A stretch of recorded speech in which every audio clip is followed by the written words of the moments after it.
Today's show is sponsored by ExpressVPN. Thousands of my listeners have already secured their internet. Join them at expressvpn.com/Candace. There's something I've been thinking about. We spend $9.5 billion annually on our FBI. That's $9.5 billion taxpayer dollars dedicated to defending Americans against domestic threats. But what sorts of threats? This is Bruno Kua. Bruno is an 18-year-old who is among the more than 250 people who have been charged with breaching the Capitol building in January. Bruno had been in federal custody, imprisoned since February 6th of this year, and was only ordered to be released last week on March 16th, and only after he contracted COVID-19. That's over a month that a high school student sat in a prison cell awaiting his sentencing because he had been refused bail. But no, according to his arrest affidavit, after illegally entering the Capitol, the main thing that Bruno did was sit in a chair. Prosecutors allege that on the way to that chair, while holding a baton, he shoved a police officer, something that all Americans, including myself to be extra clear, strongly condemn. Kua's parents made pleas on behalf of their son to be released. But the pleas were flatly rejected, officials citing social media posts which show that Kua went to the Capitol with the plan to fight. The reason I bring up Bruno as an example is not because he doesn't deserve any repercussions. There should always be consequences for wrongdoing. And of course, no one should illegally enter a building or physically confront an officer in any way. However, the handling of Bruno and many others are indicative of an inconsistent system, which looks to punish those on the right far more harshly than those on the left. Comparatively, during the now infamous Brett Kavanaugh hearings, women stormed the offices of members of Congress, chased senators down hallways, similarly pushed and shoved their way past federal officers, and somehow avoided any prolonged punishments. Then there's the case in New York featuring two radical attorneys at a Black Lives Matter protest. On May 30th, Aruj Rahman, a 31-year-old attorney from Brooklyn, threw a Molotov cocktail into a police van in New York City. Colin Mattis, a 32-year-old Princeton University graduate, served as her accomplice during the firebombing, driving her to and from the scene of the crime. The two were accused of passing out their homemade explosives to other protesters around New York. Yet the media, in a rather stunning defense of their characters, described Rahman and her accomplice as, quote, idealistic attorneys hoping to change the world, end quote. Perhaps this is why a judge approved a bond for them both to be released just 2 days after the incident. For those of you wondering how it's possible that a pair of violent adult offenders were deemed fit to be released and yet a first-time teen offender was held for well over a month in federal custody, you are not alone. We are being told now, however, that it's people like Bruno Kua who represent a consistent domestic threat to American civilization. Our FBI has even extended its investigation to question people who had absolutely nothing to do with the Capitol breach, who were just in D.C. that day to hear President Trump speak. That, to me, sounds like political harassment, which our public institutions would never engage in, right? Wrong. The truth is that throughout history, institutions like the FBI have been abused to pursue political ends. It was President Harry S. Truman who once likened our FBI to the Gestapo, writing, quote, they are dabbling in sex life scandals and plain blackmail, end quote. Plain blackmail, like the kind they engaged in against civil rights activist Martin Luther King Jr., wiretapping his phone calls and threatening to reveal the details of his extramarital affairs. Those facts shouldn't surprise you, though, because the Bureau of Investigation, as the FBI was once called, was specifically formed to take out political adversaries during America's first Red Scare, hysteria, and widespread fear of Russian Bolshevism. Our government sought to track and trace people who were deemed sympathetic to communist ideals because those individuals were considered domestic radicals. Today, in a similar fashion, Democrats are using the Capitol breach to justify an extraordinary expansion of power. They have even successfully called for entire internet platforms to be banned because Trump supporters are communicating on them.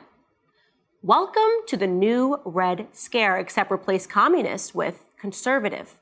Once again, political hysteria is inspiring the violation of civil rights. Once again, our federal government is using terminology like radicals as a justification to track its political adversaries. And therein lies the danger, the slippery slope of the Democrats redefining words that have real meaning. We need Americans to believe that when our government says terrorism, they mean the real kind. We need to know that they are referring to the kind of people that commit horrific, violent crimes, not law-abiding people who are vilified for supporting a person that they simply disagree with. We need to know that Americans, no matter what their political affiliation, will all be treated equally under the law. If the government shows up on the doorsteps to question its citizens, it should be because they are accused of criminality. And in case anyone needs reminding, being conservative is not a crime. So friends, patriots, countrymen, lend me your ears and welcome to Candace.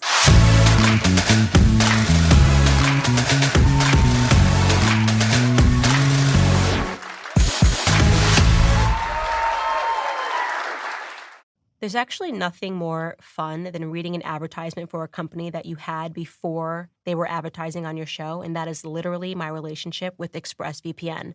My husband is psychotic when it comes to making sure that big tech companies do not take our data. We know that big tech and the far left have joined forces to try to push conservative ideas off the internet, and yet we still continue to give these big tech companies all of our personal data. There is a way to fight back and protect your personal data with the VPN that I trust for my online protection, ExpressVPN. Every device, whether you're on the phone, laptop, or TV, has a unique string of numbers, which is referred to as an IP address. When you search for stuff, watch videos, or even just click a link, big tech companies can use that IP to track all of your activity and tie it back to you. It's creepy, it's weird, it feels like Big Brother is watching, more like Big Tech is watching. When I use ExpressVPN, my connection gets rerouted through their secure, encrypted servers so that these companies cannot see my IP address at all. My internet activity becomes anonymized and my network data is encrypted. You don't need to be tech savvy at all to use ExpressVPN. I can swear by that. I am the least tech savvy person I know. It literally is one button. You pick which country you want to reroute your IP address to, and just like that, you're in Switzerland. Just download the app on your phone or computer, tap one button, and you're protected. I'm literally in Switzerland right now via my ExpressVPN. So, stop handing over your data to big tech companies whose aim is to censor you and to spy on you and to spy on us. Defend your rights and protect your internet activity with the VPN that I use every single day. Visit expressvpn.com/Candace. That's expressvpn.com/Candace to get 3 extra months free. Go to expressvpn.com/Candace right now to learn more. I'm so old, I remember when we had to have videotapes and camcorders. And now it's like, what do we do with those videotapes and camcorders? Well, I have the answer. Legacy Box is a super simple mail-in service to have all your videotapes, camcorder tapes, film reels, and pictures digitally preserved on a thumb drive, DVD, or the cloud. Legacy Box is a way for you to easily and affordably digitally preserve your past. The process from start to finish is so easy. You pack and send, their team digitizes everything by hand, and then you get to enjoy it. Get back perfectly preserved digital copies on thumb drive, DVD, or the cloud, ready to watch, share, and enjoy. Everything is digitized by hand at their secure 8-acre digitizing campus. They use premier scanners and playback decks to ensure each memory is mastered to the highest quality. Plus, they keep you up to date with regular email updates throughout the digitizing process. Legacy Box is the world's largest digitizer on home movies and photos and has helped over 850,000 families digitally preserve their pasts. All of us have those old family memories that seem to be deteriorating on old camcorders, physical pictures, etc. Well, I have a place where you can send those things so that they don't get lost. Get started future-proofing your memories today so you can gather the family and begin the trip down memory lane. Go to legacybox.com/Candace to get an incredible 40% off your first order. Buy today to take advantage of this exclusive offer and send in when you are ready. Go to legacybox.com/Candace and save 40% while supplies last. Okay, guys, we've got a lot to dive into today, and I have a great panel to help me hash it all out. First, we all know and love him. He's the host of the Michael Knowles Show at Daily Wire and the author of the upcoming book, Speechless, Controlling Words, Controlling Minds. Welcome, Michael Knowles. Thank you for having me. Thank you. And he is a Christian conservative rapper and a Twitch streamer who recently released the album God Wins. Welcome, Bryson Gray. What's up? What's happening? And finally, he's back by popular demand, former police officer and author of Beaten Black and Blue, Being a Black Cop in America Under Siege. Welcome back, Brandon Tatum. So I think we have to start with Bryson. I was excited to have you, especially for this episode when we talk about the Department of Justice and them landing on the doorsteps of people and saying, what were you doing in Washington, D.C.? You actually had an FBI officer show up at your doorstep. And what exactly did they ask you? It was two of them, and they went to my parents' house, because that's where I pay my address for everything, so nobody know my personal one. But I pulled up regardless because I wanted clips, voice recordings to get on my music. So I said, okay, let's go talk to the FBI. And they were at my parents' house, and they had one of those, you know, in the movies where they have the big folders, your pictures. They had my pictures, tweets printed out, quotes from my live streams printed out. Hey. And I'm like, hello? You know what I'm saying? And they asked the questions like, why did you say this? Why did you say this? Were you in the Capitol? What were you doing on the 6th? Are they writing down the answers at this time? Like, are they? Did you feel like were they trying to intimidate you? Like, here's this file of you. They were trying to play like nice guys, but I mean, what they didn't understand, I was literally only there to get clips for music. So I wanted them to say something interesting, and but they told me they said they got thousands of calls about me locally.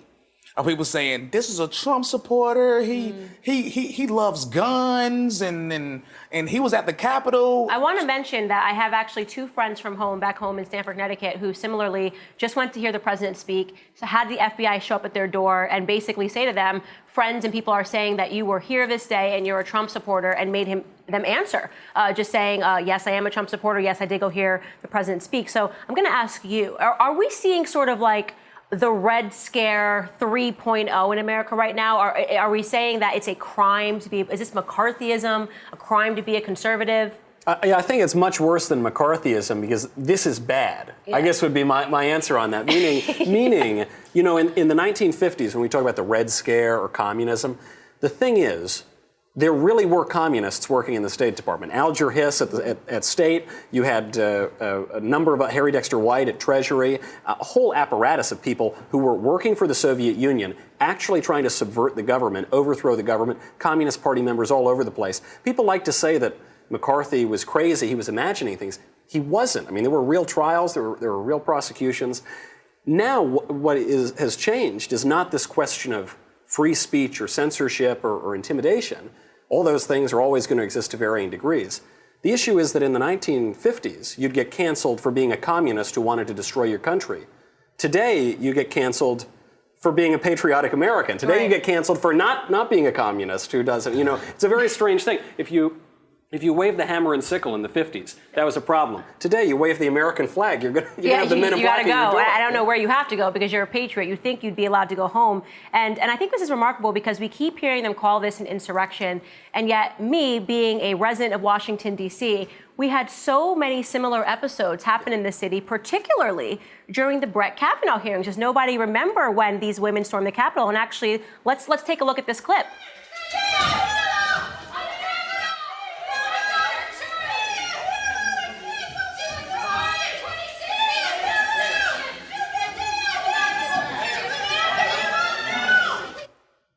So we see in this clip, you've got women that are trying to interrupt a process, right? Nobody wants Brett Kavanaugh to be confirmed, so we're going to sit here, we're going to storm Chuck Grassley's office, I'm going to talk about my past sexual assault, and somehow Chuck Grassley is to blame, pushing past federal police officers. So Brandon, tell me why this is different. Well, it's all based on politics. You know, they want to make Donald Trump look bad. They want to make conservatives look bad. This is had to been the weakest insurrection I've ever seen in my life. You know, they go to the Capitol and nobody had weapons. They didn't have guns. They could easily have brought guns there and made a big deal about it and really hurt people, but they didn't. You see grandmothers in there taking selfies and stealing podiums. So I don't think it was as big of a deal as they made it out to be. I disagree with some of the actions that occurred there. Of course. But overall, I think it was trumped out of, it was trumped up to be something that it wasn't, only to say things negative about President Donald Trump. And the funny thing is that when President Trump spoke, he never told them to go there and become violent. And I don't know how he got impeached when he never told them to become violent. Most of the people there weren't even violent. And he told them specifically, he said, act peaceably, do not do this. And so you can criticize the people who break into the Capitol. Obviously it was counterproductive. And you can say, oh, Trump should have done this, he should have done that. But I think something people get so upset about is this rank hypocrisy, right? You've got BLM and Antifa burn the country down for 6 months. Yep. That's wonderful. That's mostly peaceful. But the guy with the horns shows up and dances on the floor of the Senate, and all of a sudden this is the War of 1812 all over again. Our government's in peril. Give me a break. Right, and speaking of Antifa and Black Lives Matter, the rules do seem to be a little different, which brings me back to living in D.C., and that's why it was so bizarre to me to have people calling on January 6th and saying, are you okay? Are you okay? I'm like, we're absolutely fine. We didn't hear any noise, nothing. But during the Black Lives Matter riots, we walked outside, people's cars were smashed, they were breaking into liquor stores. I mean, people were boarding up because they were so terrified because, as you just mentioned, they were attacking American citizens who had nothing to do with what happened to George Floyd in Minnesota. Right. So it does seem like a little bit of an excuse, but I want to switch gears here because I have an all-male panel. It is being suggested now because of a study back out in California. Of course, California is where all the good ideas come from. That progesterone shots, female injections, can help to fight the infection of the coronavirus. Not everybody at once. Who's signing up first? Go ahead. I'm definitely not going to do that. I mean, I don't know what they're thinking, but this is pushing towards them emasculating men. Yeah. They don't want men to be men anymore. They don't want us to stand up and be strong. And I'll say this, and it may be unpopular to some people, but the way our country goes in the right direction is the leadership that's bestowed by men. Men have to step up. Men have to lead the family. Men have to lead this country in a positive direction. And they are trying to take that away from us. They want us to be soft. And you know what's interesting is I'm starting to wonder who is they, because here's the remarkable thing. So we get this virus, right? It has come from Wuhan. It has come from China. We can call it the China virus, right? And so we get this virus and we are in a lockdown. Yet meanwhile, in Wuhan, they're done with the virus after a couple of weeks. Look at this party, the spring break party. Oh, yay, everybody have fun in Wuhan. The no mask, everybody close together. We're fun. We figured it all out, even though we're a nation of 1.3 billion people, maybe more than that. They figured it out. But we are now saying even more that needs to be done over here is that we need to make sure that men are receiving shots. At the same time, though, China is now calling for a hyper-masculinity program in their country. So there's literal headlines. I don't know if we can pull one up. China promotes education drive to make boys more manly. That is literally being reported right now that they are starting this program. So is it a conspiracy theory to suggest that China, at the very least, sees an opportunity in effeminate American men? It's obvious that America wants to feminize all of the men because if all the men acting like women, then they can't lead. Now nobody can lead. Now we also can rely on the government and rely on ungodly things to lead. China is recognizing that you need men. So while they see everybody here turning into women, everybody's a woman now, China is deciding like, oh, we can beat them easy. We just got to get some actual men. It's common sense to me. But there's also this weird inversion, which is like, I think it's really good when men are manly. I think it's really good when women are womanly. And I know that's a controversial statement. How dare you? But you had this, in the 70s, the second wave feminists basically said womanly virtues are terrible. You have to drop them, get out of the home, put on pants, and go work. As Simone de Beauvoir, a very famous feminist, said you shouldn't even have the choice to stay home. So in the 70s, all the women were told to act like men. And now all the men are being told to act like women and get a shot full of progesterone. It seems like a perfect inversion of the way things are supposed to be. Yeah, it's definitely alarming to say the least, and it's why I'm a proud non-feminist, as I always say. Speaking of China and feminine men, our Secretary of State, Anthony Blinken, was made to look like China's lapdog at a recent conference in Anchorage, Alaska. Let's watch the clip. We'll also discuss our deep concerns with actions by China, including in Xinjiang, Hong Kong, Taiwan, cyber attacks on the United States, economic coercion toward our allies. Each of these actions threaten the rules-based order that maintains global stability. We believe that it is important for the United States to change its own image and to stop advancing its own democracy in the rest of the world. Many people within the United States actually have little confidence in the democracy of the United States.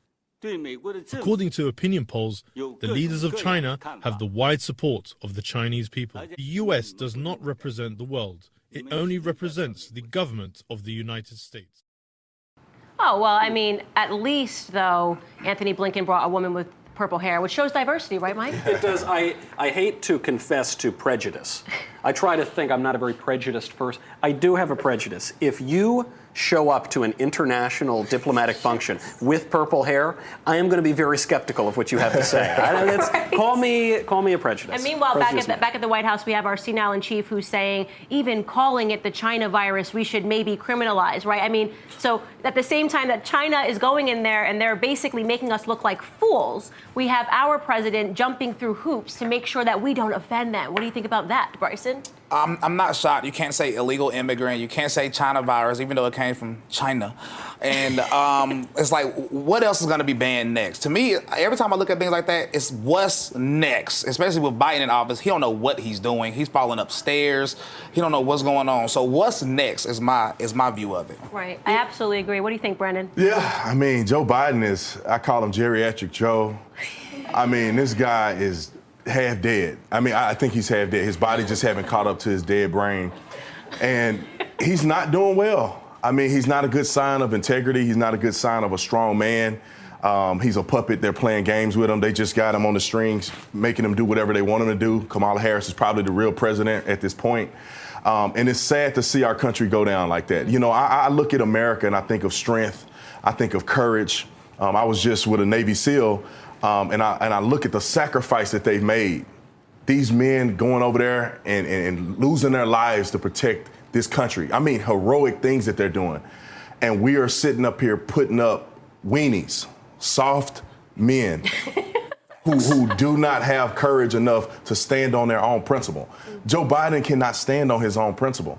He has to stand on what the left is saying. Absolutely. And so it's incredibly frustrating when I see it. They go out to these meetings and they look like chumps. On American soil. I mean, I cannot stress that enough. Because what's actually really sad and interesting about what that Chinese diplomat had to say is he says, look, America does not represent the world. And obviously, countries represent their own people, right? That's why countries are different. But there used to be an idea in America that our government understood something about human nature, that our government was actually responsive to objective reality and was saying something that had riches for everybody. And the left has destroyed that idea. Now we're told everything is subjective, everything is constructed, everything is just about our feeling. So in a way, the left is trying to prove the point that the Chinese diplomat is using to attack our country. Right, absolutely. And guys, we are running out of time, but I will say there once was a president who was super tough on China, but that's all the time we have for right now. Keep up with these guys on social media and stick around because Cancel Corner is next and Michael Knowles is on the shelf this week. Okay, guys, another $1.9 trillion of taxpayer money was spent in the left's continuing attempt to buy votes by redistributing wealth and funding their pet projects.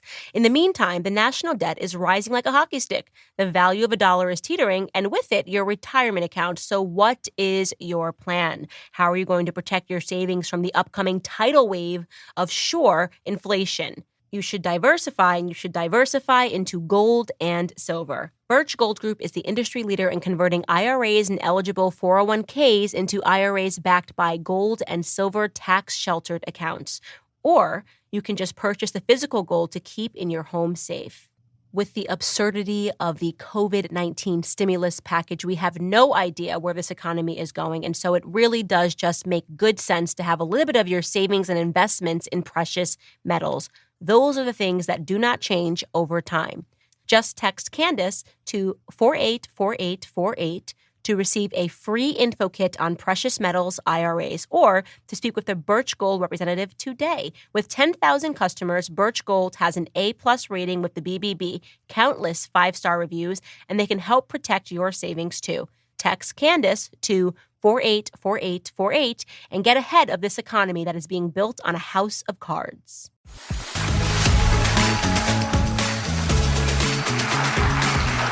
If you are wondering about my very conspicuous outfit change and why I am wearing these amazing American country boots, it is because you know my next guest as one half of the multi-platinum country music duo, Big and Rich. Please help me give a warm welcome to the stage, John Rich.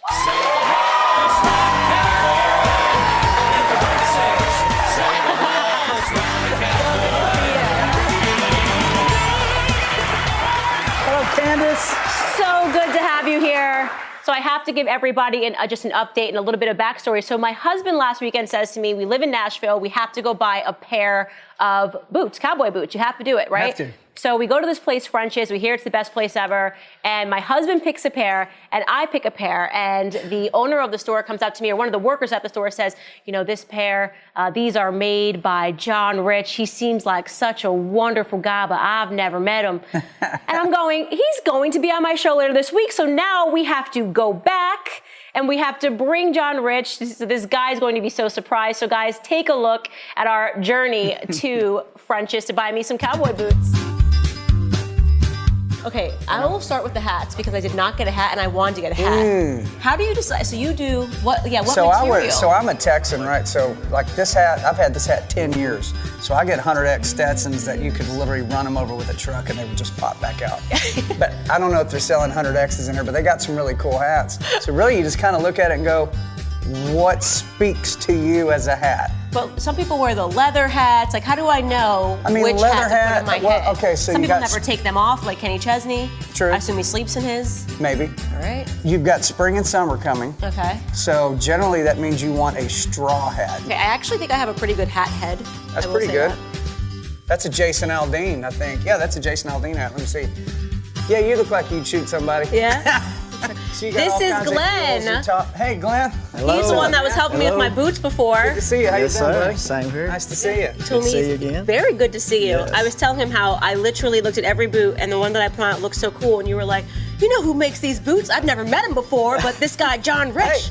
She's got great taste. And I was going, are you kidding Class. me? We were connected and didn't even know it. Class. Yeah. Absolutely. Isn't it great to have her in Nashville? Yes. Finally. Yes. Great. You know? I know. It's so cool to have you here. Yeah. Yeah. All right, I gotta get a pair. So, Looking do at you her, have a buddy. signature, by the way? Like, what's your signature in your boot? Well, so these are Redneck Riviera boots, right? So one. Oh, cool- these are yours. These are all mine. right, This is those my are pretty. brand. So my bar's called that. My whiskey's called Redneck Riviera. So on every one, they have that stamp Star. on it right there, the star, and 10% of all of our sales on everything, whether it's the bar, the boots, the whiskey, whatever, goes to Folds of Honor. So these guys. Oh, wow. So they put kids through college who lost a parent in combat. So the brand now has paid for about 125 college grants in the past 2 years. Oh, that's so awesome. So, you know, on top of getting a great pair of boots, you're supporting Folds of Honor. Yeah. Which Well, I I think is a mean, good thing. I can't lie. These are actually really cool. Oh yeah, that's called the Freedom Boot. So that's the #1 selling women's Redneck Riviera Yeah, I boot. think I gotta try a pair of these on. There you go. That looks good. I gotta say, they fit okay? Got enough room in Oh, there? these are great. Yeah, these Awesome. are amazing. If it hadn't been for Cotton Eye Joe, I'd have been married a long time ago. I know that. Where did you come from? Where did you go? Where did you come from? Cotton Eye Joe. There you go. We don't even need a band. We don't even need a band now. This is live, These are- DJ live, Cotton Eye Joe. These are absolutely awesome. I love these. I have to get these because this is like America, freedom, Jesus. That's what this boot says. Well, and because of Jesus, we got American freedom. There So we you go. Come on, it all goes together. I mean, Fun. now I was very surprised to find out that you made cowboy boots. It was just so ironic the way that it all went down. But I will say I shouldn't have been that surprised because you are quite the entrepreneur. In fact, you once won Celebrity Apprentice. I did. It was totally fantastic. Incredible. Good people. And- Good people. I had no idea I was hanging out with the future president of the United States. Crazy. And what was that like? What was he like before he was the president of the United States? You know, he's got a real personality. He likes to poke at you and jab at you. He's like, hey, where'd you get those boots? Yeah. You know, he'll make like a comment and you're like, I don't know what I'm supposed to say right now because you're the boss, you know it. But he was, you know, one of I think one of the coolest things I ever saw him do, that I'm the only one that saw it, was we were riding on an elevator together in Trump Tower. It was him and Melania and me. We're coming down probably 60 floors. There's an elevator attendant standing there, this older gentleman. And Mr. Trump puts his hand on his shoulder. The guy turns around and he goes, "Do you enjoy working here?" And he said, "Yes, sir." And he goes, "Are people treating you well here at Trump Tower?" He goes, "Yes, sir." And he goes, "Well, keep up the great work. We couldn't do it without you." And pat the guy on the back, and the guy just kind of stood up, and you could see some pride there. And I went, he cares about people. I think that's the one thing I picked up on, is he cares about people. I don't think he would have run for president if he didn't care about people, because he got the tar beat out of him the entire time. It was terrible for his business, so why did he do it? Right. Because he cares about people and Americans and wanted to see better things happen for them. So let me ask you, how strange is it for you to realize that the media has that much power? So you know this guy at a time when the media says, "This guy's great, he's amazing." All the rappers talked about him all the time. Decades, decades of a show, put him here, we love him, and then suddenly the media goes, "Okay, never mind, this guy's a horrible, backwards, bigot, racist, white supremacist, you can't like him at all." Like, what is that like as someone who knew him at both times? Well, first of all, are you trying to say the media is hypocritical? Just because, come on. I think when he, went to a spot where he wasn't serving their purpose anymore, they turn on you. They'll turn on anybody. They'll turn on their own. They'll turn on whoever if it's not fitting their narrative or their plan, whatever it is. But, it took a tough guy like him who'd been through a lot of tough situations in his business and otherwise to take him on and go, "Well, call me whatever you want. I know we need to do this and I know we need to do that." And, now you see a lot of people that voted for Biden that are already having buyer's remorse because they see their gas prices going up and they see the tax bills that are coming. They see Sheila Jackson Lee's gun bill that's coming at them, and Biden saying, "Hey, maybe I'll just do an executive action on guns." Well, I hate to tell you, there's a lot of Democrats that own guns too, and they put gas in their car too, and they pay taxes too, So I think there's a lot of buyer's remorse, and they're going, "You know what? I would trade some mean tweets right now, to have his policies back in place." Yeah, absolutely. The things he did mattered. They helped people, a lot of people's lives become better. That's why you saw the border on Texas, all those counties down there that were always blue counties go red. I'm from Texas, so the Hispanic people in Texas were voting in droves for Trump. I think that blew the mind of the left when they saw that happen. Right, and it maybe made them feel like they were out of control because the media was so insistent on a narrative, and yet people are becoming less and less responsive to that narrative because they realize how vicious the media can be, especially in the midst of cancel culture. And I want to talk to you a little bit about the country music scene, because I've noticed this thing.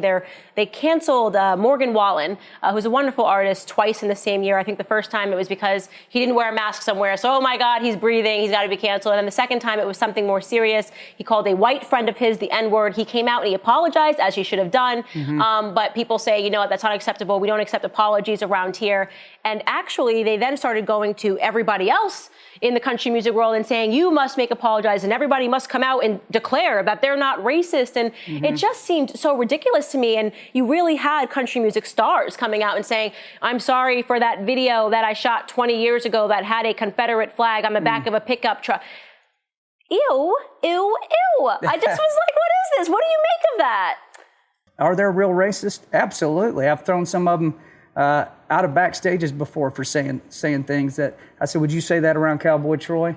And they go, "Well, I was just kidding." I go, "It ain't a joke to me. Get out." Right. Absolutely. And I think that what's most important is to everybody who feels like they have to apologize, you should only apologize if you've done something wrong. Right. And you shouldn't make an apology because the media demands it. That's a great point. And that's, I think, is happening a bit too much right now. Well, look at the Mumford and Sons, him. Ridiculous. What they're being, like him. Reading a book. He's running away and retreating from something that he's being accused of that he did not do, or he's not guilty of something that they're accusing him of. So in effect, they can fabricate a crime for you. And so then it's up to the person that's being accused of that to either accept it and go, "Please, please, please," or go, "No, I reject that. I reject that accusation. That is not me." Now, if that's true about you, if you really are a Nazi or you really are a racist or some of the bad words they use, if you're really those things, all right, then that's a different story. But if you know in your heart, that is not me, I'm not that person, and they levy those attacks against you, you got to get a backbone and push back against it, because that's the only way we're going to be able to right this ship. Otherwise, it's just a steamroller going on, and people that don't have feelings like that about other people, they just get accused of it, get run out. There's a word for that. You know what it's called? Fascism. Right. You Well know, and said. so they say, no, we're anti-fascism. Yeah, we know how that game plays. We just say we're the opposite of what we actually are. Yeah, but we all know that trick now. So Absolutely. You know, I We've given tell the artists, social justice warriors if you're way not guilty too of much. what they're accusing you of, reject it and push back against it. I say the same thing. Don't apologize to the left, because once you start apologizing, you'll never stop apologizing, because the social justice warriors simply want capitulation. And speaking of social justice, I've got a game for you. A game? A game. I By always the way, I have have a to ask, game. how awesome is it to have her in Nashville? Come on, how awesome. Are you ready for this Telling you. game? This game is called... I wasn't told it was a game. Of course you're not told it's a game. How fun would that be? This game is called Supreme Court Justice Marry Exile. I'm going to give you 3 names, and you have to sort those names. You're either going to make them the Supreme Court Justice in America, you're going to marry that person, or you're going to exile them in exile. to maybe Greenland or somewhere cold. Ready? Got it. First set of names. I'll Let's put them do in it. California. Meghan Markle, Hillary Clinton, AOC. Supreme Court Justice, marry, exile. It's hard. It's a hard game. It really is. I would have to say, let's go Supreme Court Justice with Markle. Okay. Because she doesn't seem evil like the one in the middle does, or psychotic like the one on this side. So I'm going to say I would exile AOC because she's got a lot of years ahead of her, you know? Yeah. If I have to be married to Hillary just to get her out of everybody else's way, I would take that on myself as a patriotic move for this country. You I are would take a that on. patriot. You are a patriot. There Okay, you go. next round. Here we go. The names are Kenny Chesney, Okay. LeBron James, Chelsea Clinton. Supreme Court Justice, marry, exile. Okay, well, I would start with Chelsea, and I would probably say, "Hey, guys, you know, let's do a kind of a weird sister wives kind of thing here." And Chelsea, I married your mother. Come on in, you know. Who knows? They may be into that. Bill. You see, Bill's now out talking to women's groups, so who knows what's really going on there? Who knows? Chesney, I'd put him on the Supreme Court. By golly, good old country boy right there. I think that's a good move. He's got some sense. And LeBron, I wouldn't want to exile LeBron, but you know, there's no other knowing option him, left. He'd probably go out there and he'd probably start a new basketball league, and He'd be okay. The Greenland something, and they would be playing basketball. he could just go crazy out there slam dunking. Ice ball or something like Whatever. that. He'd Bye, figure it LeBron. out. You're being exiled. Yeah, okay. so now I'm married to 2 Clintons. Now you're married to 2 My time is short. Your time is incredibly short. You're probably not going to make it out of this segment. Okay, we have one more round, and it's hard. Okay. Okay? All right. Carrie Underwood, Candace Owens, Wow. and Ivanka Trump, Supreme Court Justice, marry, exile. You like them all, so this is really hard for you. Well, I don't know how you don't put Candace Owens on the Supreme Court. Thank you. Can you imagine? The dissenting opinions from you. I mean, that's pay-per-view moments, right? Dissenting facts, we call them. Dissenting facts. Sorry, dissenting facts.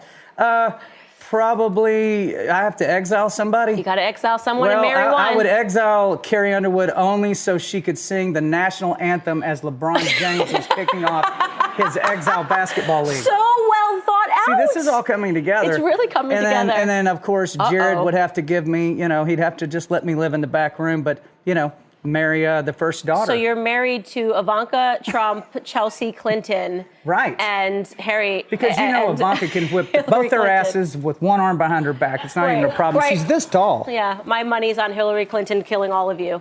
But I will say you won that game. Thank you. Wow, that was pressure. There's actually nothing more fun than reading an advertisement for a company that you had before they were advertising on your show, and that is literally my relationship with ExpressVPN. My husband is psychotic when it comes to making sure that big tech companies do not take our data. We know that big tech and the far left have joined forces to try to push conservative ideas off the internet, and yet we still continue to give these big tech companies all of our personal data. There is a way to fight back and protect your personal data with the VPN that I trust for my online protection, ExpressVPN. Every device, whether you're on the phone, laptop, or TV, has a unique string of numbers, which is referred to as an IP address. When you search for stuff, watch videos, or even just click a link, big tech companies can use that IP to track all of your activity and tie it back to you. It's creepy, it's weird, it feels like Big Brother is watching, more like Big Tech is watching. When I use ExpressVPN, my connection gets rerouted through their secure, encrypted servers so that these companies cannot see my IP address at all. My internet activity becomes anonymized and my network data is encrypted. You don't need to be tech savvy at all to use ExpressVPN. I can swear by that. I am the least tech savvy person I know. It literally is one button. You pick which country you want to reroute your IP address to, and just like that, you're in Switzerland. Just download the app on your phone or computer, tap one button, and you're protected. I'm literally in Switzerland right now via my ExpressVPN. So, stop handing over your data to big tech companies whose aim is to censor you and to spy on you and to spy on us. Defend your rights and protect your internet activity with the VPN that I use every single day. Visit expressvpn.com/Candace. That's expressvpn.com/Candace to get 3 extra months free. Go to expressvpn.com/Candace right now to learn more. Now to learn more. Now to learn more. Now to learn more. Now to learn more.